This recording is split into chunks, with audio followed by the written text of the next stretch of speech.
I want to go now up to Pennsylvania, where our Robert Costa has been covering those key races there. You've got a big Senate race, a big governor's race. All eyes are on Pennsylvania these days. Bob, CBS News was all over the state this week talking to voters. I want to play a little bit about what we've been hearing from them and get your thoughts on the other side. So I vote pretty much strictly Democrat, so I'll be voting for John Fetterman. We live in Pittsburgh. We know he did a lot of good for Braddock, and he's a really good representative of what I think Pennsylvania should stand for, what I think the people should stand for. So we'll be voting for him. I lean toward the Democratic Party, and then I started to pay more attention, and I just started to not approve of the way the Democrats were running their party. So now ever since then, I've leaned towards the Republican sense. All right, Bob, so you saw some Eagles jerseys and some Steelers jerseys, and no surprise that was at a tailgate. Always a good place to talk to voters. I'm curious what you've been hearing on the ground there in Pennsylvania. It's hard to get Pennsylvania voters distracted from sports here in this Keystone state. Caitlin, good to be with you from suburban Philadelphia, Newtown, Pennsylvania. Those voters you just saw were from the Eagles-Steelers tailgate over the weekend. The Eagles now 7-0. In the NFL. The Philadelphia Phillies, the local baseball team here, very popular in the World Series tonight. So a lot of attention on sports, but a lot of attention on politics as well. And this Senate race has the nation's attention. It has Pennsylvanians' attention. Mehmet Oz and Democrat John Fetterman locked in a tight race according to almost every poll. And in the final days, you see the lieutenant governor, the Democratic candidate, John Fetterman, trying to rally Democrats. This is probably going to come down to turnout for Democrats. Can they get that Democratic base to come out in a midterm year when you don't have the presidential wins at your back, the usual turnout, the large turnout from a presidential cycle?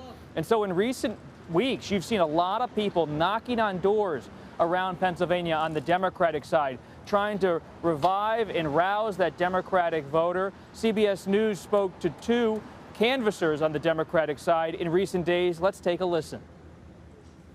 There's just a lot of really important issues at hand, with inflation, the minimum wage, health care, Social Security, Medicare. All those things are kind of at risk right now. And so democracy is at risk, our voting rights.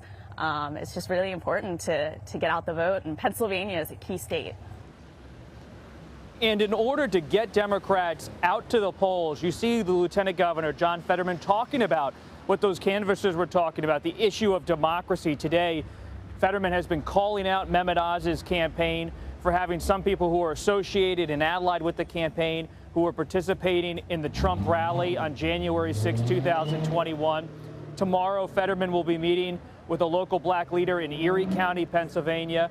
And you see on the Republican side a little bit of quiet, and that they feel good after Mehmet Oz's debate. My Pennsylvania sources feel Mehmet Oz right now just needs to make sure he gets at that suburban voter, and that's why tomorrow CBS News will be here in Bucks County, north of Philadelphia, for Mehmet Oz's first event of the week, where he's going to try in Bensalem, PA, to say to those suburban Republicans he's one of them, though he's always being linked, of course, to former President Donald Trump, who lifted him in the primary race. Democrats want to remind voters about that association. Yeah, and Bob, former President Trump is actually going to be in Pennsylvania this weekend campaigning along with President Biden and former President Obama, which shows you just how key these Pennsylvania races are with everybody descending on the state. I'm curious what you think the impact of Trump coming to Pennsylvania in the final stretch will have on Oz's candidacy. For Oz, it's about making sure that Trump coalition comes out while also reaching out to suburban voters in Philadelphia and elsewhere. Former President Trump will be coming to Latrobe, Pennsylvania over the weekend. That's in western Pennsylvania. We're on the eastern side of the state. Western Pennsylvania was Trump country in 2016. It has a deep pocket of voters who are frustrated about the global economy, who talk about immigration when I've been out there in western Pennsylvania dozens of times. And that Trump voter, for Oz to win, needs to be there at the polls. And Oz has benefited in some ways by having Doug Mastriano, the Pennsylvania state senator, who's the gubernatorial nominee, being a favorite of many Trump supporters nationwide. Mastriano tried to overturn the 2020 election, support the efforts to block the certification of President Biden's election. And so Mastriano, in the eyes of many Trump supporters across the country, is one of them. He's a fellow traveler in the Trump movement. Oz is someone who has Trump's support, but is more well known from his days on television.